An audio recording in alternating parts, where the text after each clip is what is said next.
Ainsi, le journal en veut pour preuve le rejet de la candidature de Macky Sall par 20 pays. Car cela ne tienne, le quotidien d'indiquer à sa une ONU. Absence de consensus. Consensus à l'Union africaine. Macky candidat malgré tout sur cette actualité avec le quotidien qui semble indiquer clairement et nettement que consensus ne veut pas dire unanimité. Bon, retenons en tout cas d'après le quotidien que le Sénégal fait partie des pays qui n'ont pas soutenu, alors là pas du tout soutenu la candidature de Macky Sall. Macky Sall qui aura probablement de quoi dire gongo en lisant Dakar Times, surtout que le journal piloté par Moutbad, mon confrère, de révéler à sa une division autour de la candidature de Macky Sall aux Nations Unies. L'unité africaine n'est que théorique. Bon, la question de l'unité africaine vient une nouvelle fois d'être mise à rude épreuve à l'occasion de la candidature de Macky Sall au poste de secrétaire général de l'Organisation des Nations Unies, explique bien entendu Dakar Times. Le journal d'ajouter cette division met en évidence une réalité préoccupante. Malgré les discours en faveur de l'intégration et de la solidarité, l'Afrique reste profondément divisée lorsqu'il s'agit de défendre ses intérêts au plus haut niveau international, explique bien entendu Dakar Times. Le journal de relever également l'incapacité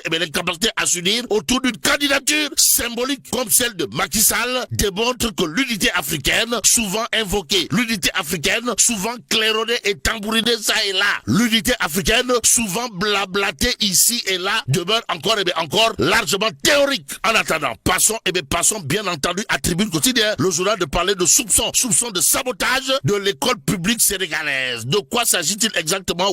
Tribune Quotidien en veut pour preuve des ponctions sur des salaires d'enseignants malades en congé de maternité. On est où là? C'est l'interrogation qui s'est posée. En tout cas, des ponctions sur les salaires d'enseignants malades en congé de maternité. Voilà l'acte qu'a posé le gouvernement. Au nom de qui ou de quoi? Quoi qu'il en soit, en réaction de cette attitude, il y a Babacar Maï Ngaraf de l'Organisation des institutions du Sénégal.